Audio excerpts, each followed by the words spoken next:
Good morning and happy Friday. Welcome to the ICAT Playdate.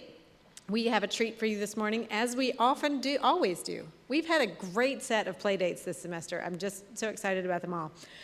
My name is Phyllis Newbill. I am the Associate Director of Educational Networks at one of our 2 centers within ICAT. I want to welcome you here this morning. Some important housekeeping things before we get started. We are filming in 360 this morning, so there's a camera here in the middle of the room. So it is broadcasting in 360 to the whole wide internet, and that it will exist on the internet afterwards, so behave accordingly. Also, we'd love for you to sign in this morning. That justifies our donuts and coffee, Tom. So I'm going to pass the sign-in sheet right around. See if you can get us started. Thank you. There are donuts and coffee available. Please enjoy those throughout. When you have questions, wait for me to get to you with the microphone so that the folks online can hear you and hear what the question is. If you have questions online, if you'll use that questions button, we'll get those and ask them in the room. And also, if you're here for in addition to the content this morning, if you're also here for PDN or Professional Development Network credit, make sure that you check in with me to make sure that I give you your grade, very important grade this morning. Couple of announcements. Coming up in 1 week and 1 day is the Virginia Tech Science Festival, and I hope you'll all be there to enjoy that science is bigger than you think. Science is a way of thinking. It includes the arts, it includes design, it includes almost everything we do at Virginia Tech. So I hope you'll be there. It'll be at the Moss Art Center and Newman Library in Torque Bridge to just explore all those hands-on things. That's from 10 to 3. Hope you'll be there. No registration, just show up. Ben, I'm going to put you on the spot. Can you talk to us about the HBCU grant possibilities? Sure. You want me to stand up? Yeah, sure. I'll even hand you the mic. Wow, that's embarrassing. Yes, on November 16th, which is coming up quickly, there's a call for proposals jointly between the Institute for Critical Technologies and Applied Sciences. Wow, nailed it. I gave you the mic. Yeah, that was, I can't believe I got that. ICTAS, which is also pronounced ICATS sometimes, and ICAT. The call for proposals is for faculty. It's a pretty hefty grant. It's $20,000 a year for 2 years for faculty to collaborate with faculty from HBCUs in their area, or actually not even technically in the area. They could be anywhere in the country. So there is next Monday a gathering of faculty from HBCUs as well as faculty from here. If you don't know about that and would like to go to that, you can send me an email and I'll just ricochet you over to that website. But yeah, we look forward to having lots of applications. The special add-on that ICAT brings to that is that the proposals have to have some component of either arts or design in the proposal. And that arts and design can come from the HBCU faculty or it can come from the faculty at Virginia Tech. Cool. Thank you. Now, this morning, we have our team in person and our team online. Good morning, Thomas and Rodney. It's good to see you all this morning. Although it looks like I'm not looking at you, but you're on the screen. Hi, Thomas and Rodney. No, wait, is it here? Is this where the Zoom is? Hi, Thomas and Rodney. There we go. Cameras everywhere. So I'm so glad to have Thomas and Rodney and David and Tanner to talk to you this morning about Celestial Garden. And if you didn't see this one in person, I'm sorry, but y'all are going to talk all about it, and you'll learn so much about it. It was one of the coolest things, and so I'll let you all take it away. Thanks, Phyllis. Good morning, everyone. I am David Franisich. I am the multimedia designer for ICAT. And I am Tanner Upthegrove, the immersive audio specialist at ICAT. And we're talking about Celestial Garden today, which is an immersive interactive art installation that was created for the Accelerate Creativity and Innovation Festival in the spring.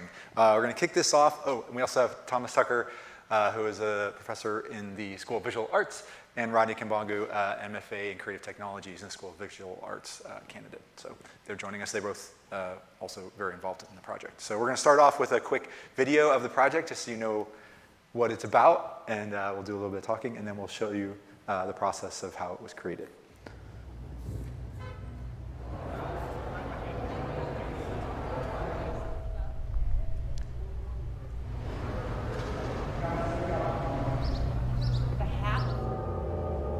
The art installation consists of 16 inflatable hanging forms that have lights and speakers in them, and they're interactive and they react to touch and motion, just so you know what you're looking at here. And this is set up in Flag Hall in the Smithsonian Museum, National Museum of American History. I always have a problem saying that. And this was completely open to the public, FYI. And this was open for several days. And we had a few thousand of our best friends come and see us during that time.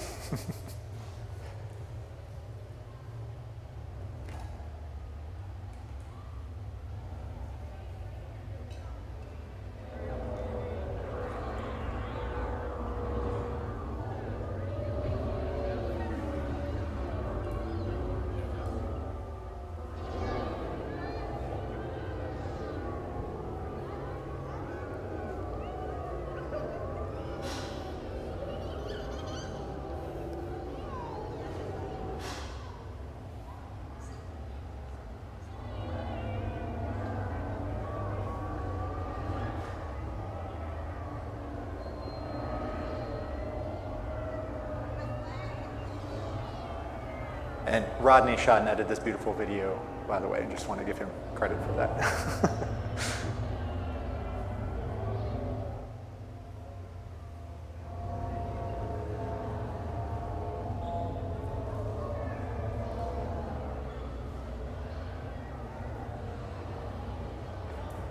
All right.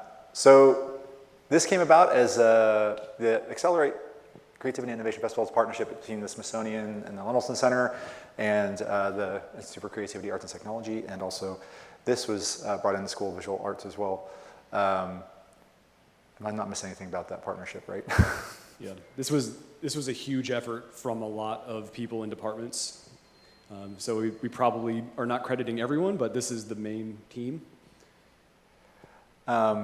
Just quickly talking about that partnership, this was the third Accelerate Creativity and Innovation Festival, and also the third public arts thing. I want to say thing because the other two, one was not an installation, one was. So, but those other three things were projection mapping that happened in 2017, Sound Arcade, which happened in 2019. It was an outdoor interactive projection installation, and Celestial Garden.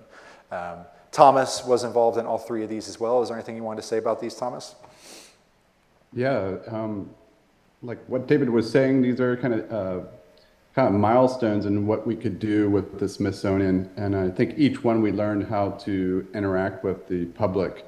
It's kind of hard to imagine how you're going to engage a public like from 20 to 30,000 people over a 3-day period. So to make it interactive, you saw that first video, people had smiles on their face, and the kind of interacting with the pieces, kind of a joyous moment.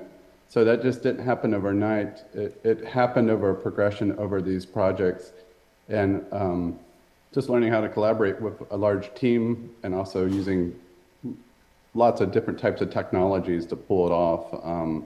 So yeah, you can kind of see where we started. Also, it's also a partnership with the Smithsonian. What does that look like? What are all the red tape that you have to go through? What are the safety concerns of the public? So these are things that typically artists don't think about in a gallery situation, but when you're in a public audience like this, you have to think about safety and the reliability of your product. Yeah, so as we're going through the prototyping and fabrication of Celestial Garden, we'll be talking a lot about the safety and reliability of this as it would be installed in a very public place. So now we'll step through the process of how we made it, starting at the ideation. And here's probably the first drawing that was made on a dry erase board, of course, about the project. And this is a lot of credit goes to Thomas for really thinking about how to make something interactive, something visceral, something that you can physically experience on a large scale, but it's still human scale.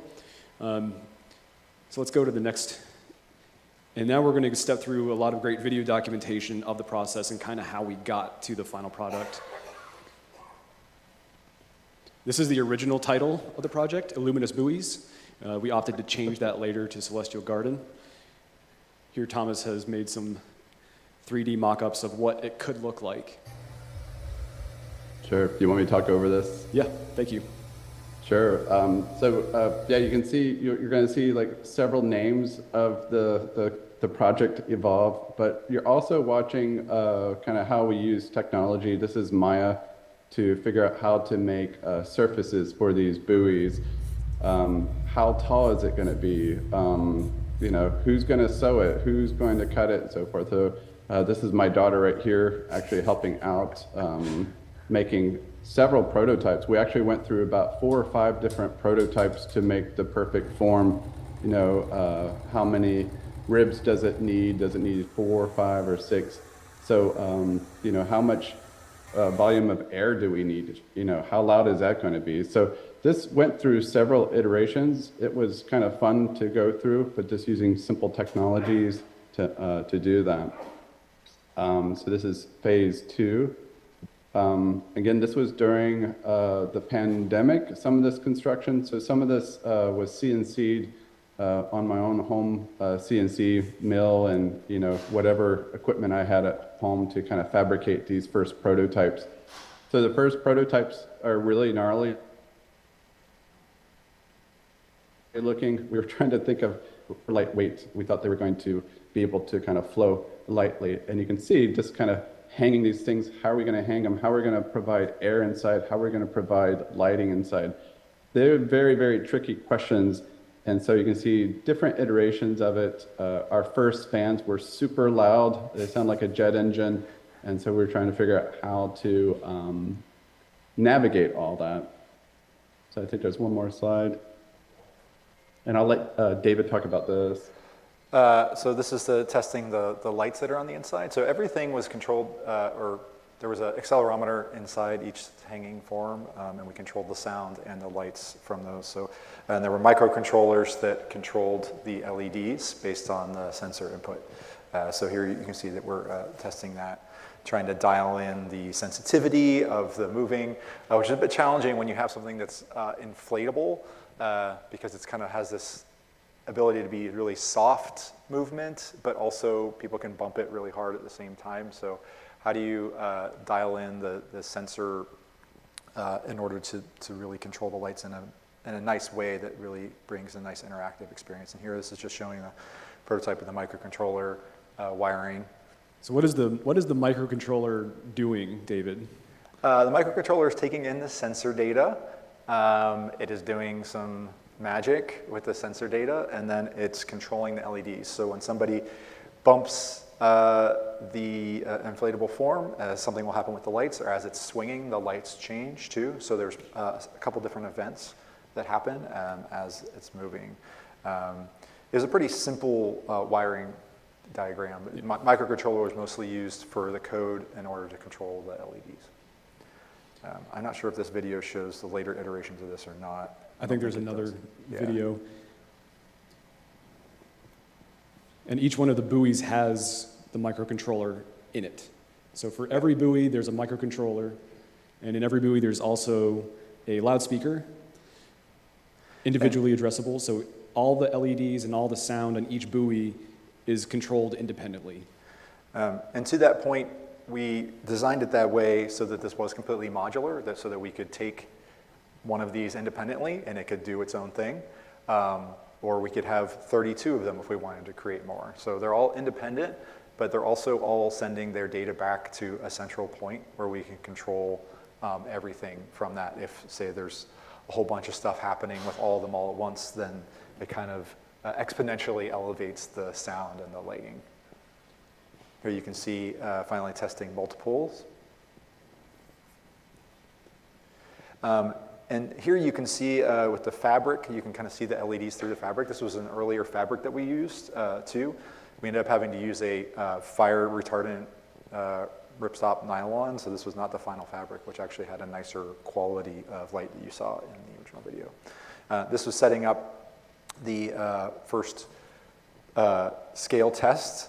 We were hoping to do 4. We ended up only being able to test 2 for some various technical reasons that were my fault. One of the bigger boneheaded things that I've ever done.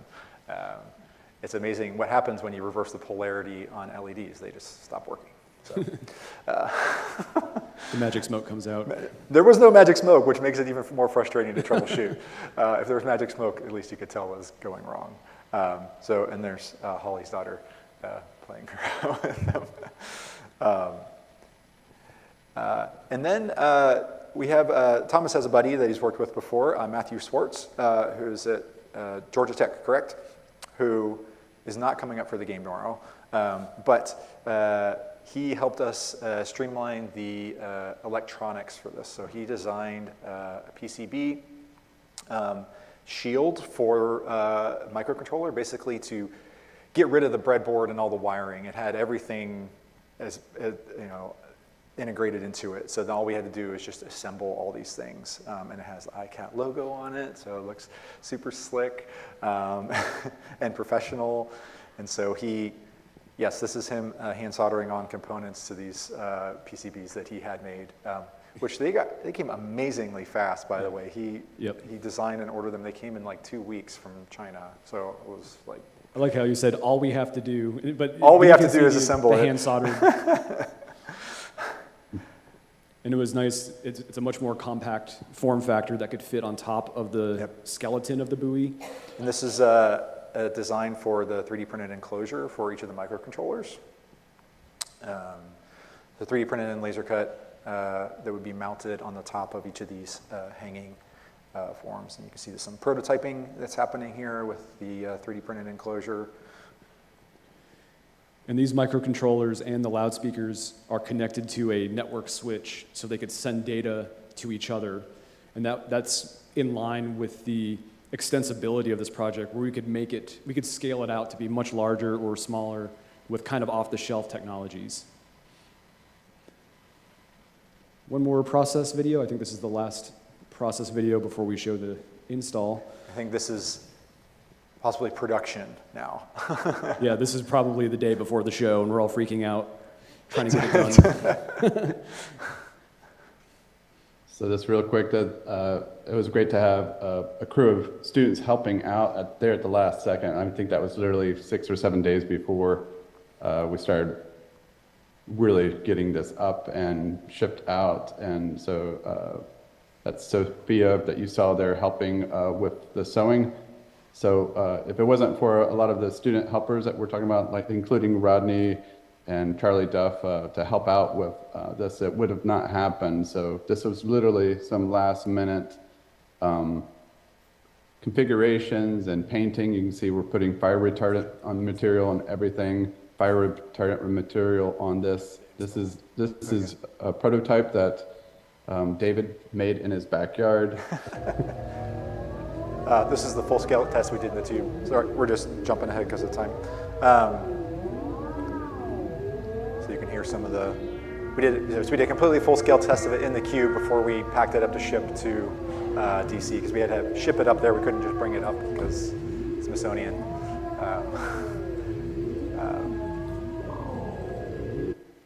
And then it's a lovely video of the installation.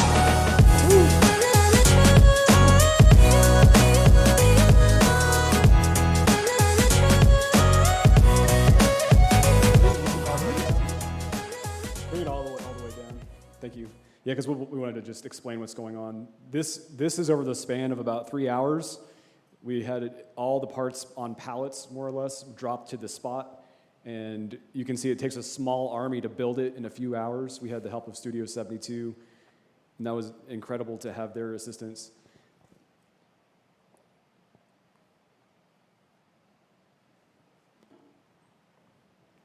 And that was a magic moment, part 2. So the first time we built it in the cube and turned the lights on, we all jumped up or sat down and cried. We were so happy because it worked the first time. Same thing here. The lights all turned on the first time. It was beautiful. There's TNU. I don't know who that is. And then it was a mad rush to build it. It was a lot of work.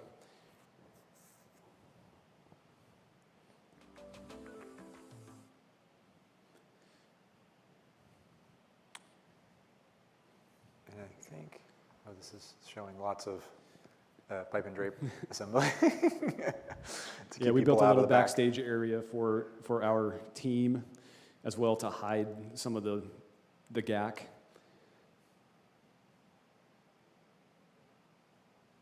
And Tianyu led the really the expansion of the code and the microcontroller controls, for lack of a better term, as far as networking and getting the code dialed in. And there they inflate, they come to life. Yee. Somebody doing a barrel roll there. Is that Ben?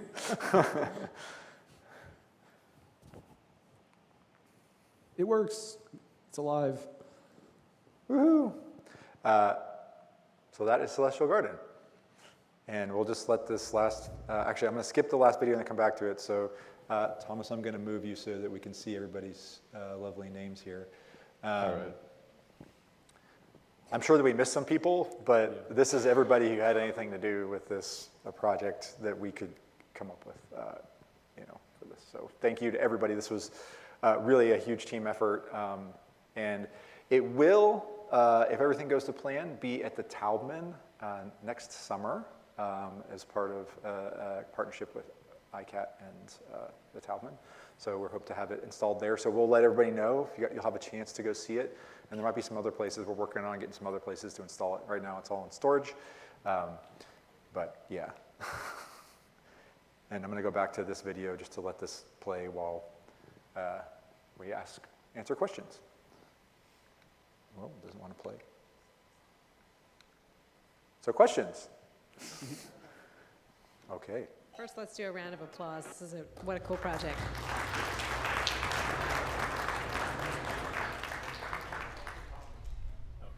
All right, what questions do we have in the room or online? If you're online, please type your questions in and we'll get to them. I can mute it here.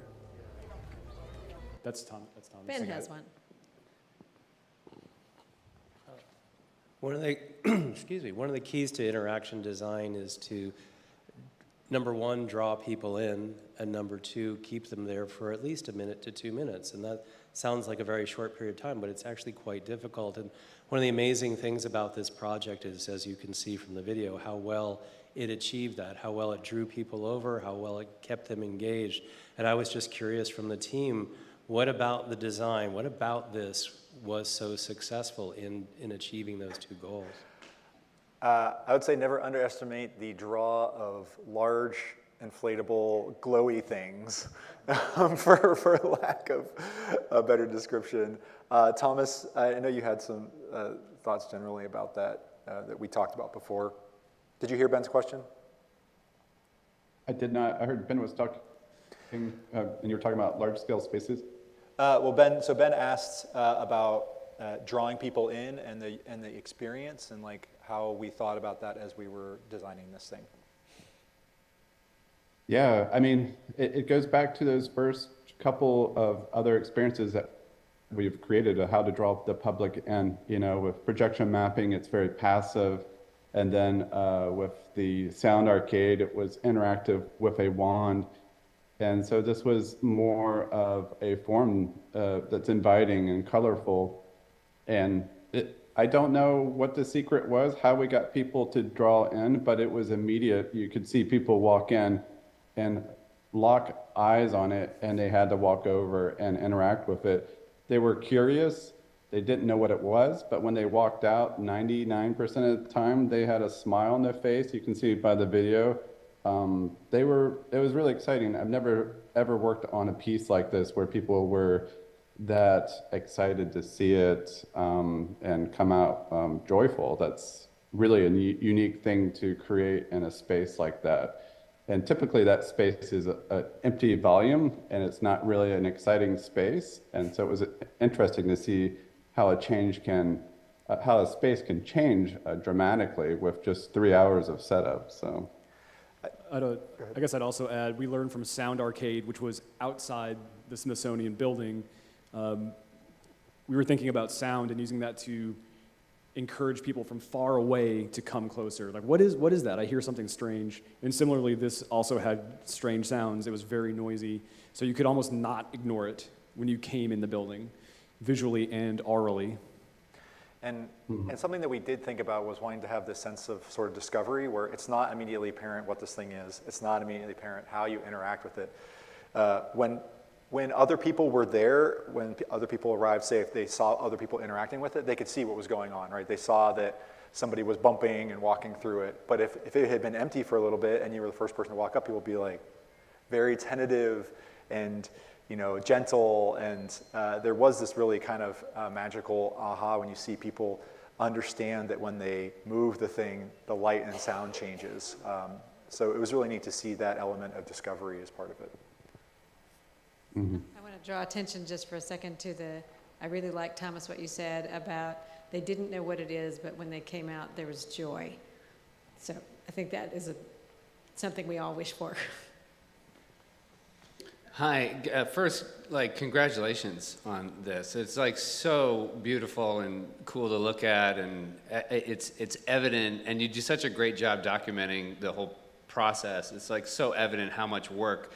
My question is kind of dark, actually. I wonder, it's about fear and doubt. I wonder, when you have an idea for something like this, you get excited about the idea, but then at some point you're like, holy crap, we gotta do this. We're gonna need sewing machines, we're gonna need electronics, we're gonna need 3D printers, we're gonna need 14 people. We've got this much time. I imagine this being terrifying. And after you've made the commitment to do it and being riddled with doubt along the way. I wonder if you could talk about that. I'll say one thing, and I'll let Thomas talk about it because I know he gets anxious about these things. But I think having done several of these, I personally was a little less anxious about it. That didn't make it any less work. It was still stressful, a lot of work. But I had no doubt that we could pull it off because the team of people that we had is amazing. And I knew that we could rely on everybody to take care of their piece of the puzzle. There were some question marks around getting it to the Smithsonian and getting it set up in time. Those were maybe some of our biggest question mark stress points because we only had, I don't know, a few hours in the evening and then a half an hour in the morning when the museum opened to set the thing up before the public came. So that for me was my stress points about this. Yeah, can I speak? Yes. Yeah. Oh, that is a really, really, really good question because it was literally terrifying.